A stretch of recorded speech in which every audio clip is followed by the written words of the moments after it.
Salam Malaysia Madani buat anda semua penonton Apa Khabar Malaysia. Jadi selamat pagi, saya Nur Salihah Azmi membawakan anda edisi hari ini, hari Rabu 25 Januari 2023. Hari ini cukup istimewa, dah lama tak bersiaran bersama si dia. Ya, saya menemani anda Cakrahan yang akan membawakan anda banyak lagu menarik. Kalau artis ya. Terus jadi artis.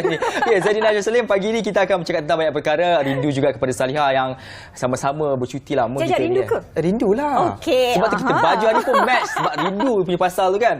Baik, hari kita nak bercerita banyak perkara. Tentunya kita nak menilai tentang situasi yang berlaku di negara Malaysia ini untuk awal tahun pertama ini. Dan difahamkan banyak gerak kerja telah dilakukan oleh kepimpinan utama. Kalau ikutkan hari ini pun Yang Bapak Perdana Menteri kini berada di Brunei Darussalam dalam lawatan kerja rasminya kedua selaku Perdana Menteri. Dan banyak perkara akan dibincangkan dan kita nak menilai dahulu tentang isu yang berlaku bagi negara kita.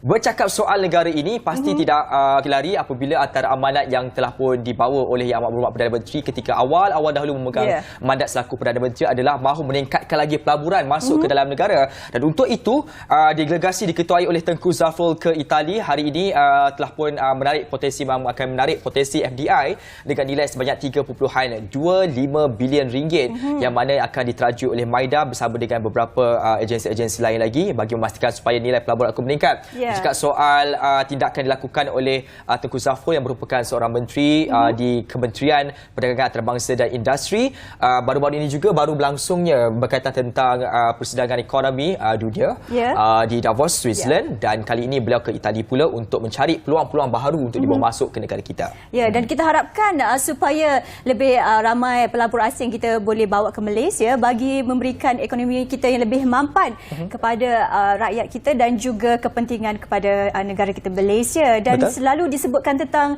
Salam Malaysia Madani dan sebagainya, jadi pengukuhan ekonomi ini juga penting untuk kita bawakan kepada agenda seluruh rakyat Malaysia juga ya. Dan seterusnya kita nak berkongsi berkenaan tentang lebih banyak berita di portalbernama.com berkenaan tentang banjir. Dan kita tahu sekarang musim-musim banjir ini sentiasa diingatkan kepada anda semua supaya sentiasa bersiap siaga. Kalau ada apa-apa saja amaran yang diberikan kepada anda, perlulah sentiasa alert ataupun ikut kepada arahan yang telah diberikan kepada anda semua ya. Ini berkaitan tentang Johor yang dilanda banjir, 422 mangsa ditempatkan di 8 PPS. Dan katanya Jawatan Kuasa Pengurusan Bencana Negeri dalam kenyataannya memaklumkan 8 PPS di daerah Kluang, Kota Tinggi dan Segamat itu dibuka secara berperingkat mulai 11 pagi. Sebanyak 105 keluarga yang terlibat ya Ashraf, ni banyak juga, dan setengahnya berada di PPS di Segamat, 9 keluarga 2 di PPS di Kluang dan 6 keluarga di PPS Kota Tinggi Johor. Betul. Kalau ikutkan yang berlaku kes banjir ini bukan sahaja di negeri Johor tetapi juga di Sabah, antara yang merekodkan peningkatan mangsa banjir yang ditempatkan di PPS. Dan beberapa sungai, kalau Johor ni ada 4 sungai yang kini berada di tahap berbahaya. Ini laporan semalam. Sekiranya hari ini ada laporan-laporan baru, kami akan kemukakan dari semasa ke semasa.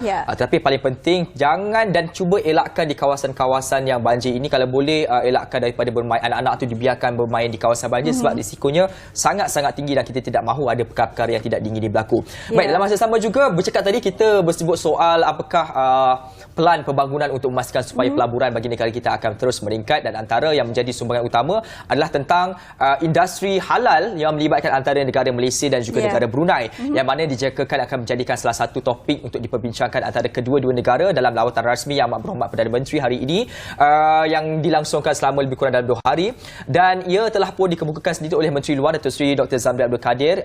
Ia berdasarkan kepada jumlah penduduk Islam di dunia ini yang mencecah lebih daripada 2 bilion, dan ini merupakan potensi untuk meningkatkan lagi pelaburan dalam bidang industri halal bagi negara-negara. Dan sedia maklum, Malaysia antara negara yang mempunyai hub industri halal yang amat dikenali oleh dunia. Dan daripada situlah saya percaya kedua-dua negara melalui MIDA dan juga melalui agensi pelaburan Brunei ataupun BIA akan bersama-sama mencari titik persamaan untuk meningkatkan lagi peluang pasaran industri halal buat negara kita. Dan kita tahu bahawa bukan sahaja industri halal yang boleh kita lakukan sebagai orang kata perhubungan strategik, tetapi di antara Brunei dan Malaysia kita juga boleh melakukan seperti untuk terlibat dalam sektor pelancongan, digital dan juga sebagainya juga Ashraf ya.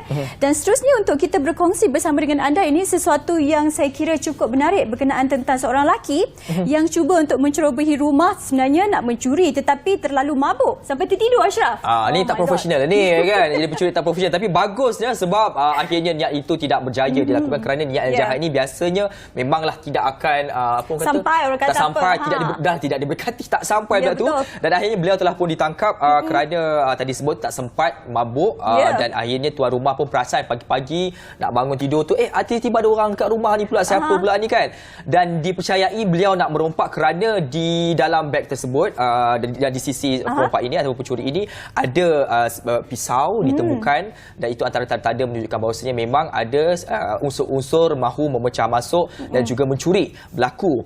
Kalau diikutkan, suspek itu ketika ini direma selama 4 hari, dan dalam masa sama juga suspek ini mempunyai kes lampau sebelum ini dan merupakan antara individu yang dikendaki oleh pihak polis. Rentetan orang kata apa, kejadian seperti ini kita sentiasa perlu beringatlah kalau musim-musim perayaan ataupun berada di rumah itu, anda kunci rumah anda sebelum tidur tu, pastikan anda orang kata cek dulu rumah anda tu dah kunci ke belum untuk elakkan kejadian seperti ini tidak berlaku ya Syaf. Dan kita harapkan semua kehidupan kita baik-baik saja, tidak berhadapan dengan perkara-perkara seperti ini. Dan pastinya kita nak saksikan pula apakah situasi semasa bagi cuaca negara Malaysia. Semalam hujan saja. Ya, dan kata apa, saya perjalanan pun hujan dan mendung juga. Jadi untuk kita bagi anda semua panduan dan supaya anda boleh merancang perjalanan anda hari ini, jom kita semak ramalan cuaca dan selepas itu ke DBB. Silakan.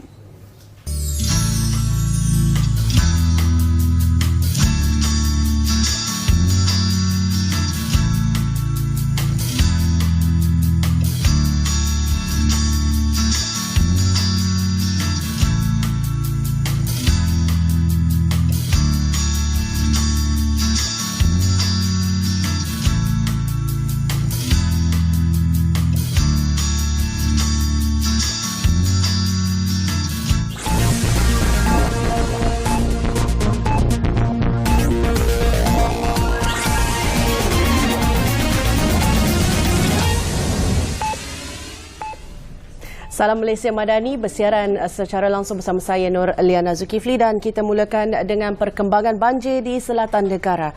Mersing menjadi daerah terbaharu terjejas tengah malam tadi, menjadikan jumlah mangsa banjir di Johor melonjak kepada 2,912 orang setakat tengah malam tadi.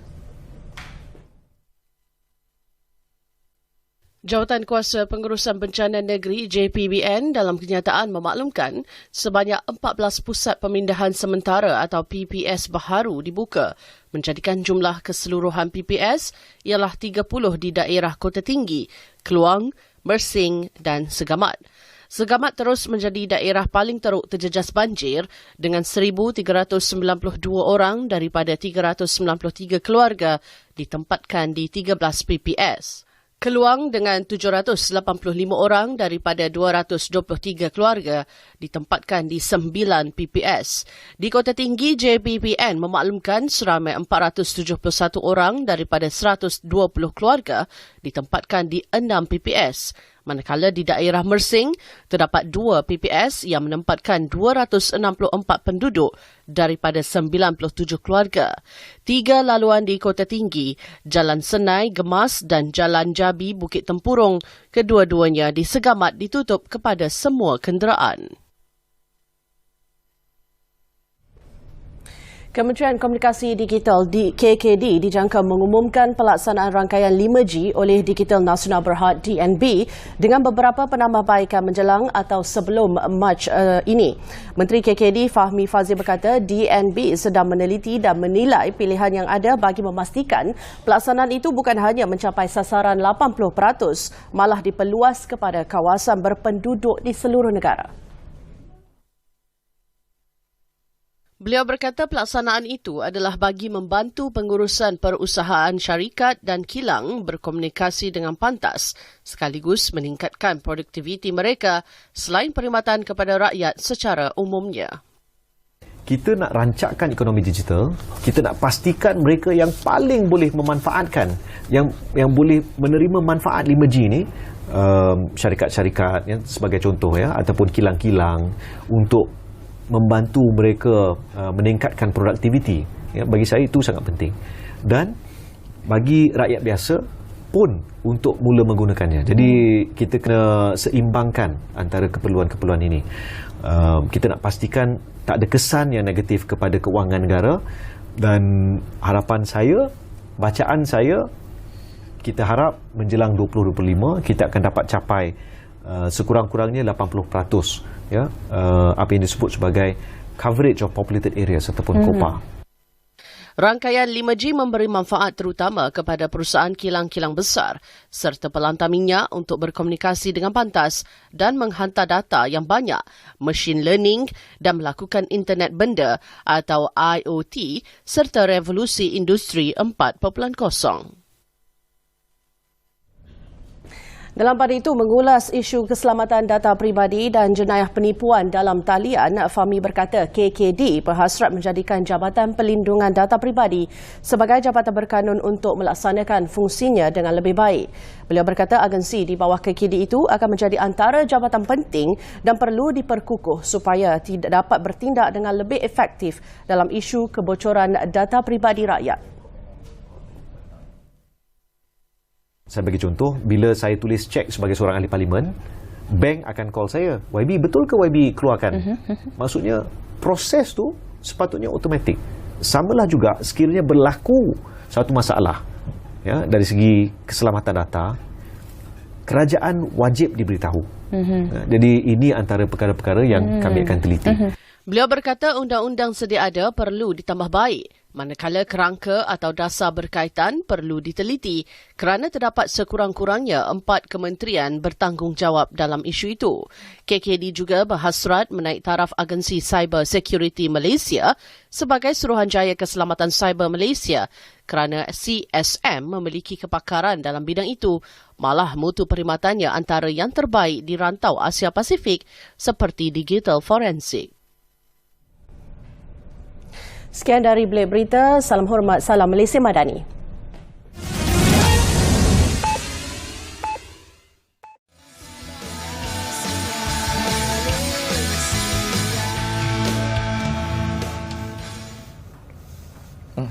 Baik, pagi ini kita nak bersambung berkaitan tentang isu yang semakin mendapat perhatian oleh netizen, terutamanya apabila tular sebelum ini baru-baru ini berkaitan tentang kos bagi mengerjakan umrah yang dikatakan naik begitu mendadak. Ya, kabarnya sehingga 50%. Ini adalah satu, orang kata jumlah bukan sedikit Ashraf tapi banyak dan dikuatiri akan membebani siapa yang ingin menunaikan umrah dan juga haji. Ya. Betul. Dan kita nak mencarikan kesahihan tentang perkara ini dan menilai apakah punca-puncanya kenaikan itu berlaku. Tapi pertama sekali kita nak tahu sama ada sahih ataupun tidak. Maka kita akan bertanya dulu dengan dua individu yang bersama dengan kita ketika ini. Saya perkenalkan di sebelah saya iaitu Ustaz Datuk Ahmad Tajuddin Idris Al-Manhaji yang merupakan pengurusi eksekutif Umrah Travels dan Berhad, dan di sebelahnya iaitu Ustaz Ahmad Fazrin Yahya yang merupakan wakil rasmi Malaysia Inabat Al-Manasik Company Arab Saudi. Assalamualaikum, selamat datang kedua-duanya. Assalamualaikum. Okey, ni cerita ni bila cakap pasal kita ni lah sensitif sikit bab-bab naik harga ni kan. Daripada harga telur, harga ayam, segala-galanya seolah-olah naik kan. Ni kita nak cari kesahihan dulu berkaitan tentang peningkatan harga mengerjakan kos umrah. Nak tanya kepada individu yang berada dalam bidang ini, Datuk dahulu, betul ataupun tidak memang berlaku kenaikan harga? Bismillah. Assalamualaikum warahmatullahi wabarakatuh. Terima kasih Ashraf. Berkenaan dengan isu yang tular baru ni kan, berkenaan dengan kenaikan kos mengerjakan umrah. Jadi sebenarnya memang berlakulah perkara itu. Sebenarnya saya melihat ada 3 faktor utama. Yang pertama, kita tahu kita telah mengalami 2 tahun pandemik COVID-19. Jadi dalam tempoh 2 tahun tu banyak industri yang beku. Setelah dibuka semula, maka inilah peluang kepada industri-industri ini pula untuk memulihkan kunci kira-kira mereka lah setelah mengalami kerugian. Jadi di sini mungkin peluang yang diambil adalah ambil peluang lah tingkatkan harga. Yang dan dalam masa yang sama permintaan yang tinggi. Ialah permintaan yang tinggi setelah 2 tahun juga seluruh dunia orang Islam tak dapat keluar. Betul. Jadi kali ini mereka pula dah 2 tahun, mungkin ada yang pergi setiap tahun, jadi tak dapat pergi menunaikan umrah setelah 2 tahun. Jadi mereka ambil peluang ni untuk menunaikan umrah. Jadi bila mana permintaan tinggi kan daripada penawaran yang ada, penawaran ni mungkin kekurangan flight, mungkin hotel yang tak cukup sebab mereka pun dalam proses ada yang renovate kan hotel di sana. Jadi ini di antara sebab. Dan yang ketiga adalah kadar pertukaran mata wang kita rendah berbanding dengan rial. Kan? Ini juga adalah faktor utama yang kita kena ambil kira kenapa kos umrah meningkat. Baik, maksud betul berlaku disebabkan ada sebab-sebab yang tidak boleh dielakkan. Itu situasi yang berlaku di negara Malaysia. Maksudnya mereka yang menjadi pengendali umrah ini mengakui memang berlaku kenaikan. Jadi saya nak bertanya kepada individu yang melihat bagaimana situasi di Arab Saudi secara khususnya. Ustaz, kalau berkaitan tentang kenaikan kos mengerjakan umrah ataupun ibadah haji ini sendiri, adakah ianya kalau dilihat berlaku hanya di negara Malaysia ataupun turut berlaku di semua negara ataupun mana-mana jemaah umrah daripada negara lain yang datang ke Arab Saudi juga melalui perkara yang sama? Baik, Assalamualaikum. Terima kasih Ashraf dan Saleha. Asasnya ia berlaku di hampir seluruh negara-negara Islam ataupun negara-negara yang terlibat dalam industri haji dan umrah. Tak payah pergi jauh, kita tengok sahaja negara jiran kita, Indonesia, Singapura, Thailand. Kita dalam rangkaian industri ini kita ada rakan-rakan dalam network industri ini, mereka pun menyatakan hal yang sama. Masing-masing player industri masing-masing mengejar untuk mendapatkan booking hotel yang dikatakan sangat-sangat keras pada 5-6 bulan terakhir ni, especially lepas haji tahun lepas. Kadar peningkatan kos umrah ni sangat-sangat obvious setelah habis haji.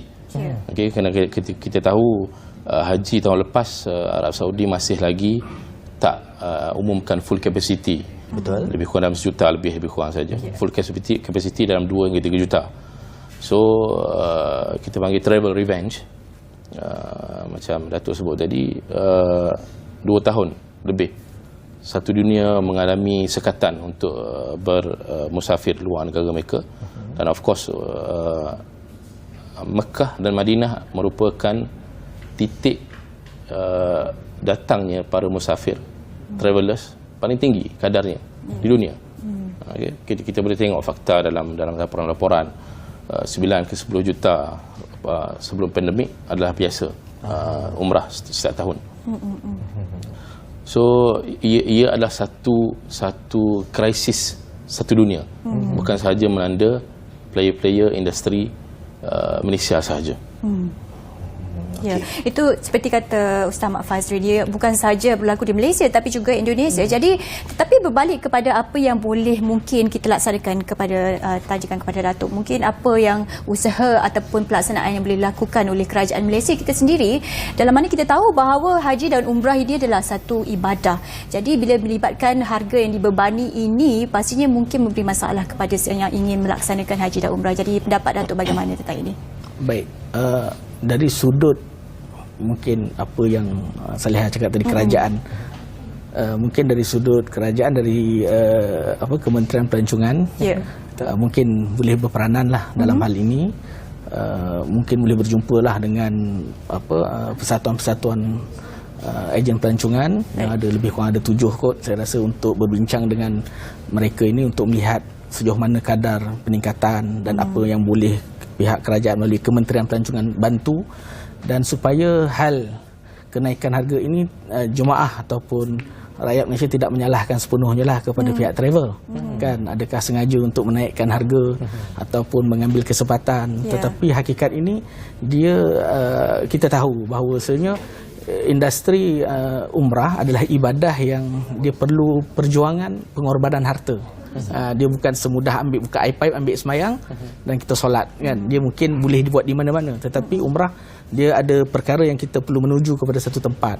Bila nak tuju satu tempat, dia ada transportation, kita ada penerbangan, tiket punya harga perlu dibayar dan bukan berkaitan dengan kita, tapi berkaitan dengan industri ataupun syarikat lain. Lepas tu hotel yang kita duduk di sana juga, maka berapa hari. Jadi di situ juga kita pun di luar kawalan. Jadi perkara-perkara ini kalau dari sudut boleh daripada kerajaan Malaysia buat, itu sajalah. Kementerian, melalui Kementerian Pelancongan boleh berbincang dengan pihak ejen-ejen iaitu travel, supaya kita tengok di mana boleh kita mengendurkan sikitlah kenaikan harga ni kat mana. Mungkin yang lain saya rasa kalau dari sudut kerajaan nak bantu, mungkin bendanya perlukan kos juga. Mungkin kerajaan boleh mengambil alih ke hotel-hotel di sana, kan, operasi di sana, dan di situ kerajaan mungkin boleh memberi subsidi juga kepada rakyat Malaysia mana atau travel mana yang menggunakan khidmat hotel ataupun yang dimiliki oleh kerajaan Malaysia di sana, boleh dapat harga yang murah. Di situ boleh dinikmatilah oleh jemaah Malaysia yang pergi menunaikan umrah melalui travel yang booking kepada hotel yang dimiliki oleh kerajaan Malaysia. Tapi itu pun kena kos juga, dan juga kena gunakan duit yang banyak, saya rasa, kan.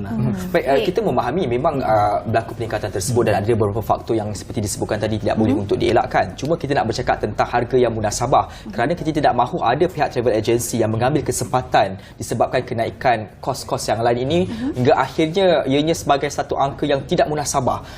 Dalam keadaan situasi seperti ini, sebenarnya berapa yang kadar yang dilihat sebagai kadar yang peningkatan munasabah dan ini logik untuk diterima dengan keadaan situasi semasa sekarang?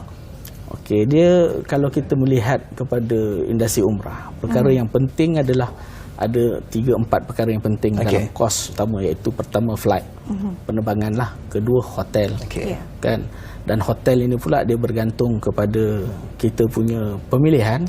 Sama ada kita tahu rakyat Malaysia dia suka 50 meter. Dia suka 50 meter yang dekat. Betul. Jadi hotel yang dekat dengan haram ni dia dah tentulah mahal. Kalau kita sanggup untuk bersedia ke belakang sikit, kan, mungkin kita boleh kembalikan balik kos yang apa yang kita inginkan. Lepas itu pula dia tentang servis-servis yang lain, iaitu seperti mana transportation, pengangkutan daripada selalu orang gunakan bas, kan, ada train. Jadi bila ada train ni pun dia kos dia tinggi juga untuk per individu. Jadi servis-servis ini menjadi pemboleh ubah kepada sesetengah harga package. Jadi kalau kita ambil yang paling minimum, maka mungkin kita boleh jimat, kan. Tetapi kalau kita nak pelbagai servis yang terbaik, yang berkualiti, maka kita tidak mungkinlah untuk dapat package harga yang apa yang kita inginkan, melainkan kita terpaksa kalau dulu membayar. Datuk, kan, Datuk, kalau dulu dengan package standard lah, maksudnya kalau dulu kita boleh dapat 50 meter jaraknya, kemudian penerbangan mungkin Malaysia Airlines ataupun Saudi Airlines, dan juga makan pun kalau biasanya di Mekah itu sarapan saja, di Mekah dan di Madinah kena sarapan saja dapat. Kalau dulu anggaran lebih kurang dalam 6,000 lebih ke 7,000 lebih, itu anggaran standard kebiasaannya tanpa additional lain. Kalau sekarang ini berapa peningkatan itu akan berlaku? Kalau peningkatan kita tengok, kalau kita boleh tengok dalam booking sehingga Agoda, kita tengok sendirilah. Saya rasa dalam 9 ke 10 ribu untuk kos tidak lari daripada sekarang ini 9 ke 10 ribu yang sekarang ini. Okey, itu untuk yang biasa, yang standard. Okey, berbalik kepada Ustaz, kita nak tanya juga berkenaan tentang laporan media baru-baru ini yang melaporkan berkenaan tentang kenaikan harga hotel di Mekah dan Madinah, Ashraf. Dan katanya ianya berlaku di saat-saat terakhir dan di mana harga yang telah dinaikkan ini memberi pengaruh kepada keseluruhan harga pakej umrah dan haji. Jadi ini mungkin memberi sedikit bebanan kepada para jemaah umrah dan haji. Jadi kenapa situasi ini boleh berlaku, Ustaz, di sana? Dengan orang kata apa, para hotel di sana menaikkan harga dengan orang kata tidak terkawal dan sebagainya. Siap membatalkan lagi tepat saat akhir. Ya, ada juga kes seperti itu. Dia kita kena faham situasi sekarang. Normal dalam prinsip supply and demand.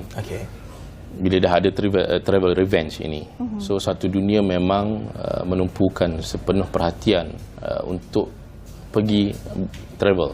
So orang Islam kita ada 6 bilion lebih kurang yang sedang menumpukan perhatian untuk completekan apa yang diorang dah impikan 2, 3, 4 tahun lepas.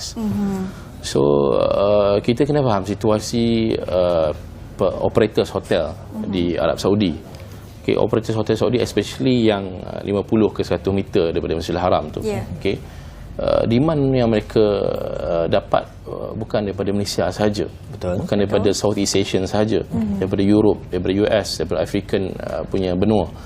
So saya tak kata apa yang diviralkan 100% tak benar. Namun saya personally beranggapan ia juga mungkin ada cerita yang sebenar di sebalik kekecohan yang berlaku. Kerana saya juga pemain industri. Saya juga berkecimpung dalam industri zaman ayah saya 20 years ago lagi. So Arab ni senang aja. Kalau you commit the payment, settle. Namun saya tak katalah semua harap once you commit the payment settle. So saya tak pasti apa yang berlaku dan saya pun tak ulas secara spesifik apa yang viral tersebut.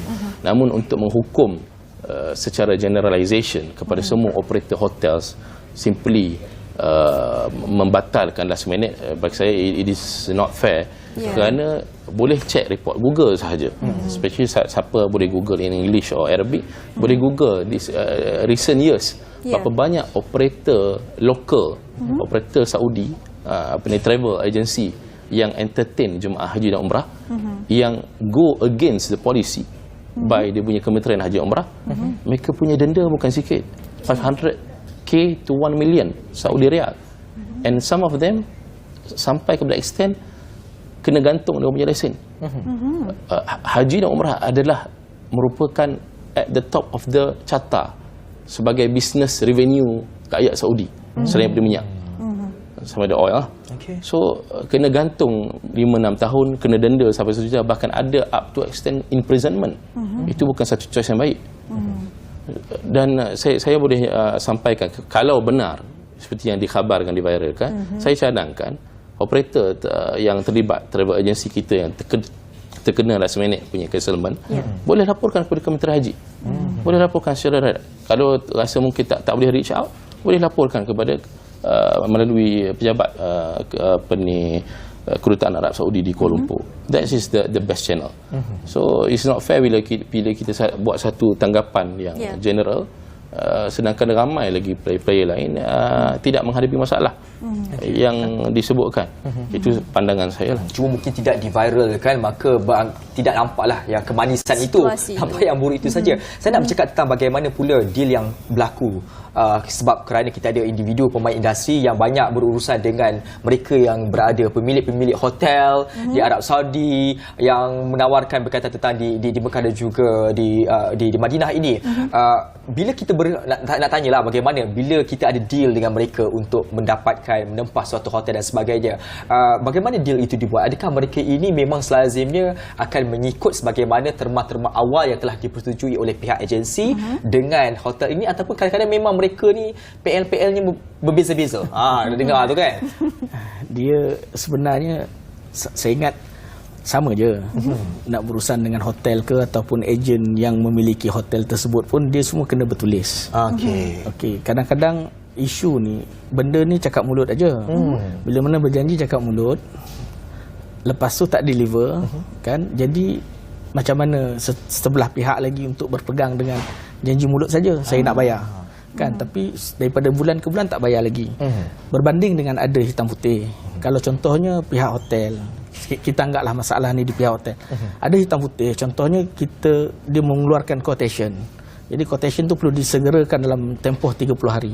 Jadi setelah 30 hari, kalau pihak travel, mana-mana travel yang tidak membuat bayaran 30 hari itu, dia dianggap kita tidak berminat. Dan dia bolehlah buka kepada yang lain. Dan bila mana quotation yang dibuka itu pula adalah untuk 1 bulan. Jadi kalau kita bayar setelah 4-3 bulan, maka dia tak boleh harga yang sama. Betul? Mungkin dia telah berubah. Jadi ini yang saya sangkakan, bahawasanya ada travel yang kata diubah saat-saat akhir. Tetapi sekiranya ada hitam putih itu memang boleh dilaporkan. Saya rasa hotel pun dia tidak berani juga untuk melanggar undang-undang kerajaan Arab Saudi seperti yang sebut tadi tu, seperti mana disebut oleh Ustaz tadi, untuk mereka berwenang-wenang untuk yang ni bayar tinggi, saya terima. Tak, tetapi untuk dapat lebih murah kena bayar lebih awal. Tapi kalau kita samalah, kalau kita naik flight pun, kalau last minute pun mesti akan lebih mahal. Betul? Berbanding yang kita dah booking 6 bulan ataupun setahun lebih awal, kan? Begitu jugalah hotel. Jadi isu ini sebenarnya saya rasa kalau ada hitam putih, dia tak akan berlaku. Saya rasa tak akan berlaku, insya-Allah. Saya kira mungkin lebih baik kalau ada orang kata perjanjian hitam putih itu, jadi semua perkara ini boleh diikuti dengan baik, ya.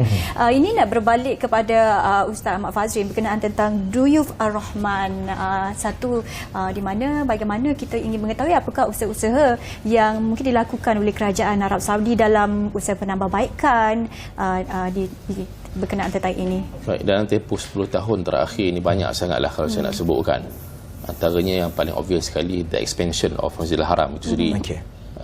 Perluasan Masjidil Haram dan juga Masjid Nabawi sangat-sangat rapidly berlaku. Siapa yang kerap pergi boleh nampak perubahan yang berbeza dalam tempoh 10 tahun terakhir ini. Selain itu, pasca Covid menghadirkan satu lagi landscape baru kepada pengurusan haji dan umrah dan juga pengurusan dua Masjidil Haram. Apabila segala jenis teknologi yang terkini Arab Saudi cuba wujudkan dan implementkan untuk kebaikan dan kemudahan duyuf rahmat tetamu Allah. Dan yang paling obvious sekali juga, saya rasa semua tahu sekarang adalah high speed train. Ramai high speed train. Betul. Kan kita pun tak jangka kita boleh sampai daripada Mekah ke Madinah dalam tempoh 2 jam saja. Kan tersenggut sekali tu sampai dah. So itu antara yang obvious dan yang paling juga memberi impak yang signifikan kepada para tetamu Ar-Rahman ialah proses untuk mendapat visa juga sekarang adalah sangat senang. Contoh saya bagi turis visa within 10 minutes maksimum dapat dalam email kita once we settle the payment. Umrah visa pun sama. Bahkan sekarang umrah visa Kementerian Haji dan Umrah Arab Saudi dah upgrade dah dari segi kelebihan memiliki umrah visa. Dulu umrah visa valid 30 days saja, 30 hari saja. Sekarang dah 90 hari. Dan umrah visa pun hampir sama dengan turis visa, boleh pergi serata Saudi. Okey, dulu turis visa saja yang famous dengan feature ini. Dapat 90 hari stay in Saudi. Cuma masih lagi lebih turis visa di multiple entry. Maksudnya within 1 year, kalau valid lagi boleh keluar masuk Saudi selagi lagi tak complete 90 days. Apa pun itulah antara yang paling signifikan yang saya boleh kongsikan.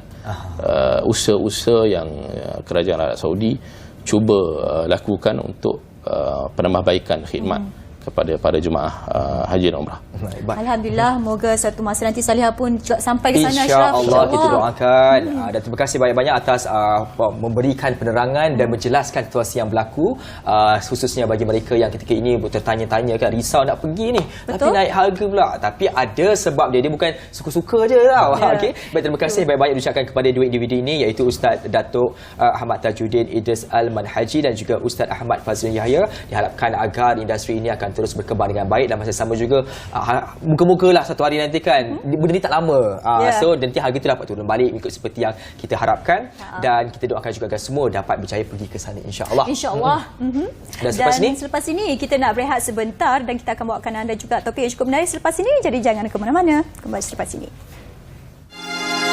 مثلما خصت بلادي بالحرم خصنا الله بإكرام الأمم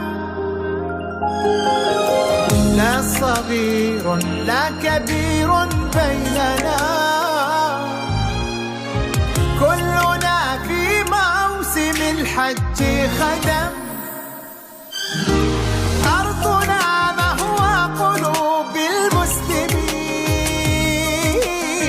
يدخل الناس إليها آمنين لا صغير لا كبير بيننا كلنا في موسم الحج خدم وتطوعنا فصغنا قصة ترسم الحاضر من ماضي السنين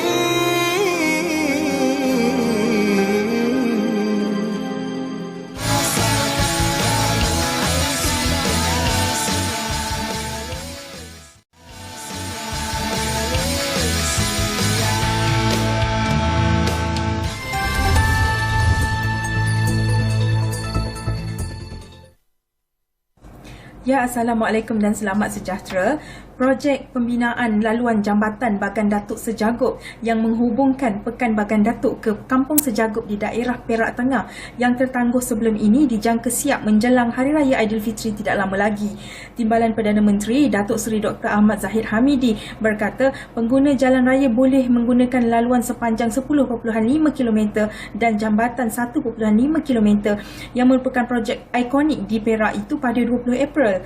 Katanya projek itu diharap dapat disiapkan sepenuhnya bukan sahaja untuk penduduk Parlimen Pasir Salak dan Bagan Datuk, tetapi termasuk kepada semua penduduk Manjung dan seluruh Perak untuk ke Kuala Lumpur. Beliau berkata masa perjalanan dari daerah itu ke Kuala Lumpur dapat dijimatkan di mana hanya mengambil masa kira-kira lebih sejam dengan siapnya jambatan itu dan lebuh raya pesisiran pantai barat WCE. Beliau berkata projek bernilai kira-kira 400 juta ringgit yang mula dibina pada akhir 2016 sepatutnya siap pada Oktober 2020, namun berlaku kelewatan atas beberapa faktor, terutamanya pelaksanaan perintah kawalan pergerakan dan kenaikan kos bahan binaan selain masalah pekerja di tapak pembinaan serta faktor iklim. Ahmad Zahid yang juga ahli Parlimen Bagan Datuk berkata projek berkenaan kini siap sebanyak 97% dan ia diyakini dapat memberi kesan jangka panjang bagi pembangunan kawasan sekitar apabila dapat menarik pelabur dari dalam dan luar negara. Baik, itu sahaja dari Biro Perak. Terima kasih.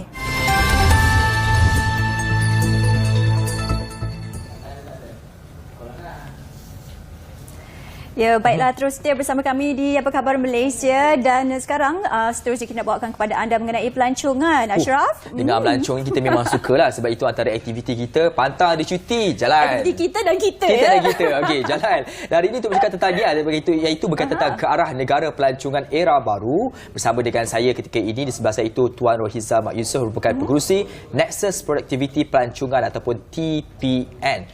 Okey, nama dia ke arah negara pelancongan era baru. Era baru ni kita terus fikir banyak. Kalau saya cakap era baru ni mestilah tentang digital dan sebagainya. Adakah betul tanggapan saya bercakap salah pelancongan era baru tu dia berkaitan digitalisasi dan sebagainya? Hampir tepat. Hampir tepat. Okay. Hampir tepat. Assalamualaikum warahmatullahi wabarakatuh. Dini, Zainab, dan salam sayangi Malaysia, salam Malaysia Madani. Ya. Dulu saya ingin memperkenalkan Tourism Productivity Nexus inilah bagaimana kita mengadakan Tourism Nexus ini. Tourism Nexus ini adalah mandat di bawah Malaysia Productivity Blueprint di bawah Kementerian Ekonomi, di mana kita ada satu blueprint untuk menaikkan produktiviti dan juga pengurusannya oleh Malaysia Productivity Corporation ataupun MPC di bawah MITI. Ya, dan kita bekerjasama erat antara Kementerian Pelancongan, MITI, Kementerian Ekonomi dan semua persatuan-persatuan industri, pakar-pakar industri semua untuk menghasilkan, membincang masalah-masalah industri dan bagaimana kita boleh meningkatkan produktiviti industri pelancongan negara. Jadi banyaklah masalah-masalah kita bincangkan, bagaimana kita macam sebagai contoh Tourism Recovery Framework selepas pandemik. Jadi kita pun mengumpulkan pendapat daripada industri bagaimana kita boleh membantu mengembalikan era tourism Malaysia ini. Tapi bila kita kaitkan dengan era baru ini lain sikit. Ya. So apa yang kita lihat sekarang ialah pelancongan yang biasa. Apabila kita bercakap dengan era baru, ini kata tadi betul pendigitalan. Pendigitalan ini adalah bila kita melihat daripada social media, online booking, ya, search engine, engine pencarian. Tapi saya akan move sikit lagi ke hadapan iaitu kita panggil transformasi IR 4.0 sebagai contoh. Industry Revolution 4.0 di mana jauh lagi ni kita di mana kita berkaitan dengan realiti maya, artificial intelligence, data raya, banyak lagi benda-benda yang dalam pendigitalan ini ataupun teknologi, fintech, pembayaran online, biometrics, advanced biometrics. Ini yang akan membawa pelancongan ke era baru. Kita kena bersedia sebab negara lain sudah bermula. Ya, jadi kalau kita mengambil masa 5 minit untuk masuk Malaysia, orang ambil 1 minit, orang pergi negara lain. Betul, kita akan hilang pelancong-pelancong ke negara kita. Jadi kita perlu lebih cergas, robotics lagi berkaitan dengan robot dan sebagainya. Selain daripada itu, keprihatinan berkaitan dengan climate change. Ya, perubahan iklim. Di mana di dunia ini sekarang ni pelancong-pelancong amat prihatin. Jadi kita sendiri kena mengamalkan pelancongan mampan ataupun lestari atau we call it sustainable tourism, di mana masih baru untuk kita tetapi ini adalah benda yang amat penting untuk kita amalkan, pelancongan mampan dan sebagainya. Dan jika kita menghadapi ataupun kehadapan lagi di mana dipanggil Society 4.5.0 Society 4.0 dan Smart Tourism. Ini benda-benda yang sebenarnya dah berlaku lama, tetapi disebabkan pandemik, benda ini telah kadar peningkatan dia semakin cepat. Sebab semua negara rasa inilah cara untuk memulakan semula industri pelancongan Jadi sama-sama lah kita kena menerujui era baru ini dengan memahami. Dan selain daripada itu, generasi muda sekarang ini dengan gig economy ini pula, juga melibatkan dalam era baru. Sebabnya mereka bekerja pada masa yang mereka nak, mereka juga nak bercuti bila masa mereka nak bercuti. Jadi industri pelancongan ini amat luas sebenarnya kepada semua. Sangat besar, tetapi bagaimana kita nak masuk ke dalam ini dan mengikuti seiring dengan dia. Kalau kita nak bercerita perkara ini, saya lihat bagaimana industri ataupun pelancongan era baru ni, sebab kita ni suka berjalan kan. Jadi saya tengoklah beberapa kawasan-kawasan berdua. Kalau sebagai contoh di Asia, kalau kita bercakap soal teknologi berkaitan tentang kecantikan, Korea adalah antara pelopornya. Kehebatan mereka dalam bidang tersebut. Singapura pun tidak lari kerana mereka kehebatan dalam bentuk bangunan yang nampak begitu moden dan sebagainya, yang digunakan dengan teknologi dan sebagainya. Begitu juga kalau di Eropah, penggunaan secara cashless sangat meluas dilakukan. Tetapi di Malaysia ini pula, kita masih lagi tidak nampak ke arah pendigitalan yang bila bercakap pasal pelancongan digital ataupun pelancongan era baru, kita boleh letakkan, Malaysia ada perkara ini. Bagaimana pandangan daripada Tuan sendiri melihat perkara ini? Sebenarnya kita dah juga bermula, kita dah ada semua ini. Cuma kita tidak menerapkan nilai ini dalam masyarakat kita. Sebenarnya masyarakat kita ambil mudah. Tanpa memahami bahawa Malaysia ini setanding dengan negara-negara luar. Sebagai contoh, kita ada 5-star, 6-star resort. Itu jawapan yang pertama. Maknanya kita dah ada. Kita ada Legoland, kita ada Sunway Lagoon, kita ada daripada infrastruktur yang besar hingga kepada perkampungan yang kecil untuk dilawati. Tetapi adakah kita memahami dalam industri pelancongan ini adalah dia benefit for all. It's tourism for all. Daripada makcik jual nasi lemak sehinggalah ke syarikat penerbangan hingga ke ansar lepas. Jadi ekonomi ini, itu yang kita katakan negara pelancongan. Tadi kita bercakap dengan era baru. Ini semua kepada negara pelancongan. Apabila negara pelancongan ini ialah kita sendiri yang mempromosikan pelancongan itu. Di mana kita nak makcik jualan nasi lemak itu pun memahami pelancongan. Dia pun nak cashless. Betul? Sebenarnya cashless ni banyak, tapi kita tak perasan kan. Kalau dia pun nak cashless, everybody nak move kepada teknologi yang baru. Tapi apa yang saya nak tekankan ialah satu lagi ialah pelancongan mampan. Yang itu yang amat penting sekarang ini, di mana melalui Tourism Productivity and Access ini, kita mulakan kempen Sayangi Malaysia. Sayangi Malaysia. Sayangkan Malaysia ya, Ashraf. Sayangkan Malaysia.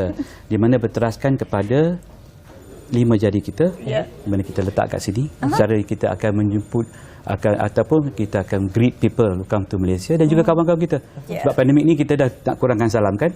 Jadi kita kembalikan cara ini, di mana 5 jari ini berteraskan kepada penjagaan alam sekitar, penjagaan budaya, warisan, perpaduan dan etika kita. Etika kita. Sebab apabila negara pelancongan, kalau kita pergi dengan negara itu kan sawadikap, betul, lembut, sentiasa. Bagaimana kita boleh amalkan ini kepada semua masyarakat kita dengan kempen Sayangi Malaysia ini. Kita harap semua akan kita jumpa nanti, kita berbagi ni, Assalamualaikum, apa khabar kan, that. Dan selain daripada itu berteraskan kepada saya panggil ABCDE lah, awareness, makna dia best practices, komitmen kita, diversity kita ada banyak produk-produk yang kita boleh amalkan, dan education, di mana ABCDE ini agar komitmen kita untuk kita sahaja, bukan kita sahaja, keluarga kita, masyarakat kita dan juga pelancong. Kalau kita tengok kadang-kadang Jepun kita respect walaupun dia macam-macam produk pelancongan, tapi yang kita respect dia bila dia kutip sampah.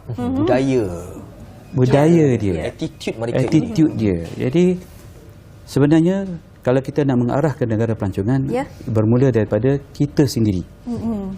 Kalau kita tak mulakan, tidak akan berlaku. Kalau kita tak amalkan, mengajar anak-anak kita pergi melihat galeri dan museum, mereka pun tidak berminat. Itu juga bermula usahanya, bermula daripada kita untuk orang kata apa, support kempen Sayangi Malaysia. Baru-baru ni Tuan Rizam, saya berkesempatan pergi Indonesia. Jadi di sana saya lihat banyak orang kata apa, kempen-kempen sama di media, billboard dan sebagainya berkenaan tentang untuk promosikan pelancongan mereka. Jadi melihat dalam Malaysia ini sendiri, bagaimana inisiatif ataupun kempen-kempen dan promosi ke arah pelancongan era baharu ini yang dilakukan sama di media ataupun Motex sendiri dan mungkin daripada kalangan kita sendiri. Kempen Saingan Malaysia ini adalah satu kempen yang saya rasa kalau kita terlalu banyak kempen, confuse lah juga, betul. Jadi bila kita ilhamkan Saingan Malaysia ini, kita panggil semua pihak industri persatuan bersama Tourism Nexus ini, kita ada bila kata semua agensi kerajaan yang terlibat dalam pelancongan, bukan hanya MOTEC, bukan hanya MITI, kita juga ada KETSA dan sebagainya dulu ya. Bila kita duduk bincang bagaimana kita nak menerapkan nilai-nilai pelancongan kepada penduduk kita. Itu yang pertama, sebab bila kita buat kempen, tapi kalau orang datang pun kita tak bersedia, kita pula spoil the market. People dah tak ada respect ya. Jadi bagi contoh, sekiranya kita mau pelancong Cina datang ke Malaysia, kita perlu bersedia menerima, kita perlu bersedia kalau ada apa-apa masalah, kita perlu berikan khidmat yang terbaik, hospital yang terbaik dan sebagainya. Jadi apabila kita begitu, kempen Saingan Malaysia ini kita fikir yang termudah. Kita pergi ke kampung orang asli pun kita boleh mengajar. Ya. Jadi kita akan ajar orang asli bagaimana recycle, upcycle, ya, buatkan craft. Logo ni percuma. Jadi semua orang boleh buat sendiri, semua orang boleh guna, nak jual craft ke, nak buat apa pun. It's a campaign by industry, nobody own it. Ya, jadi pertama, selain pada itu, Kementerian Pelancongan dan Tourism Malaysia juga banyak promosi baru ini. Tourism Malaysia ada mulakan kempen inilah masanya cuti-cuti Malaysia. Dengan Tok Ashraf. Saya nak pergi luar negara. 7 minggu jalan. Setiap 7 minggu kita berjalan tourism. Kita bekerja untuk bercuti. Betul. Kita bercuti untuk kesihatan, untuk relax our stress. Jadi pelancongan ini, setiap inci dunia ini adalah pelancongan. Kan? Jadi itulah saya maksudkan, era negara pelancongan ni bermula daripada kita. Saya harap semua orang boleh bantu mempromosikan Saingan Malaysia ini, agar bila orang datang kat Malaysia ni kita dah tahu dah. Dulu kita pernah dengar tak, Malaysia truly Asia. Itu sangat sentiasa sampai sekarang. Bila orang datang je truly Asia, truly Asia. Tapi sebab mungkin dah lama, tapi itu mungkin kempen yang masih baik, masih berkesan. Tapi kita tambahkan lagi dengan Malaysia Madani. Saingan Malaysia adalah salah satu daripada sokongan kepada Malaysia Madani. Kita tadi disebutkan, saya tertarik disebut tadi, kita bekerja nak pergi melancong, kita nak melancong untuk less stress. Tapi tiba-tiba nak melancong less stress lagi. Sebab apa? Sebab tengok harga. Itu dia. Sampai kan kadang-kadang saya melihat di media sosial, masyarakat mesti membanding beza. Harga pelancongan di dalam negara domestik lebih tinggi berbanding kalau kita melancong di luar negara. Dan ini menyebabkan kita sendiri pun dah tak support lah dengan ekopelancongan negara kita. Dalam konteks ini, pandangan daripada Tuan sendiri, keperluan oleh pihak-pihak berwajib, khususnya kerajaan, untuk meninjau, sebab kita faham juga berlaku kenaikan kos dan sebagainya, untuk melandai dan mengimbangkan supaya pihak pemain industri tidak terlalu terkesan. Dalam masa yang sama, kita selaku individu yang akan menyumbang kepada pemain industri juga tidaklah terasa beban sangat dengan perkara ini. Sama soalan kepada saya hari itu, kenapa saya pergi Langkawi, pulau tapi ikan lagi mahal daripada sering terjadi. Betul. Saya tak nak sebut, tapi dah tersebut. Kita biarlah dalam perbincangan pelancongan ni, biar kita terbuka. Sebab agar semua penggiat industri ini memahami, bukan kita tidak mahu pergi melancong, tetapi kenapa harga kita mahal. Dan itu pun masalah yang dibawa oleh Tourism Property Nexus ini dalam perbincangan, ya, di mana kos-kos makin meningkat. Bila kos-kos makin meningkat, sebenarnya antara yang kos paling tinggi yang kita mungkin tidak memahami, tidak perasan, ialah kos pekerja. Sebab kita kurang pekerja tempatan. Jadi kita masih menggunakan pekerja daripada luar, ya. Jadi salah satu inisiatif kita ialah bagaimana untuk menangani masalah pekerja ini. Kemudian masalah kenaikan minyak, harga makanan dan sebagainya. Dan selain daripada itu, kita don't have a real economy of scale. Dan Indonesia dan Thailand, dia orang penduduk ramai. Jadi production dia tu banyak. Ya. Sebagai contoh, kita pernah menjadi negara ekspor nanas tertinggi. Kita pernah jadi kita ekspor yang baik, kan. Jadi income kita pun bagus. Dan daripada itu kita boleh mengurangkan kos. Jadi masalahnya ialah antara import ekspor GDP kita ni kena juga strong, dan currency kita pun. Dalam konteks kenaikan harga ni, kita kena lihat bukan hanya harga barang, daripada ekonomi, inflasi dan sebagainya. Jadi saya harap itu dapat ditangani dengan baik agar kita boleh mengurangkan kos kos pelancongan kita. Tadi Tuan Nurhizam ada membetik berkenaan tentang tenaga pekerja. Baru-baru ni sebelum waktu COVID itu ramai dalam bidang hospitality ni lah kita tahu ya, pekerja telah dilepaskan dalam mereka orang kata mengurangkan kos hospitality. Jadi selepas COVID ini pastinya memberi kesan dan impak juga kepada hospitality itu. Jadi bagaimana pendapat Tuan Nurhizam berkenaan tentang ini? Adakah ia memberi kesan kepada sektor pelancongan atau bagaimana? Sektor yang terutama terkesan oleh pandemik ini dan juga pekerja. Ya, sebab apabila semasa pandemik ada yang balik dah tak nak datang dah. Betul. Ya, okay. Jadi itulah antara kos yang amat tinggi di mana saya tidak risau sangat kos amat tinggi itu sebab kita mungkin masih boleh bayar. Yang saya takut nanti dia orang pun tak nak datang dah kat Malaysia sebab negara lain offer lagi tinggi. Betul. Ataupun negara di sini tidak benarkan mereka keluar lagi bekerja ke negara luar nak develop their own nation ya. Jadi impak ini akan berterusan sekiranya kita tidak menanganinya dengan sekarang. Melalui TPN kita ada satu kumpulan kerja untuk melihat workforce issues ya. Salah satu isu yang kita fikirkan ialah keutamaan kita ialah pekerja tempatan, menaikkan pekerja tempatan. Dan industri pelancongan ni antara yang masalah ialah industri yang paling tinggi risikonya. Dia call it high risk industry. Bila apa-apa pandemik, kita lah kena dulu dan kita recover yang paling kemudian. Ya.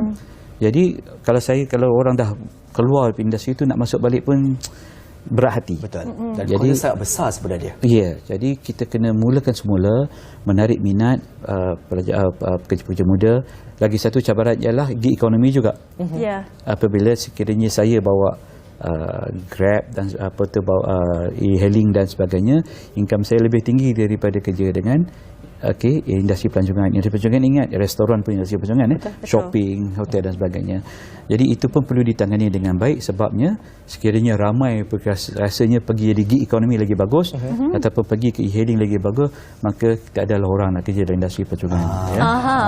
Baik, kita harapkan agar selepas ini industri pelancongan negara khususnya pelancongan yang baru ini akan lebih berdaya saing dan dapat perhatian oleh pihak-pihak bertanggungjawab khususnya di bawah kerajaan Malaysia Madani selepas ini. Menteri-menterinya sendiri perlu turun padang bersama-sama untuk melihat apakah situasi yang berlaku di lapangan dan lakukan sesuatu untuk memastikan supaya industri ini akan meningkat. Semula terima kasih banyak kepada Tuan Nurhizam Mak Yusof yang merupakan pengerusi Nexus Productivity Pelancongan ataupun TPN atas perkongsian yang saya kira cukup menarik dan penting ketika ini. Orang kata apa, sayangi Malaysia dan teruslah menyokong untuk melancong di dalam negeri. Domestik kita pun tak kurang banyak. Orang kata apa, spot-spot yang cukup menarik, Ashraf. Betul, jom. peringatan kepada Salihah. Peringatan ke saya ya. Baik, terima kasih. Kita sudah pun beri penunjukan rancangan. Kita harapkan anda semua sentiasa beri perhatian kepada cuaca. Dan cuaca sekarang tidak menentu dan teruskan bekerja dengan penuh motivasi kerana dengan kerja yang motivasi, insya-Allah produktiviti akan terhasil dengan jayanya. Saya Dia Ashraf Salim. Saya Nur Salih Azmi. Ingat kalau ada anda sebarang maklum balas dan juga respon, anda boleh hantarkan ke AgFM bernama TV@gmail.com. Assalamualaikum. Selamat tinggal. Saya nak jadi Syakir Han balik. Jom melancong.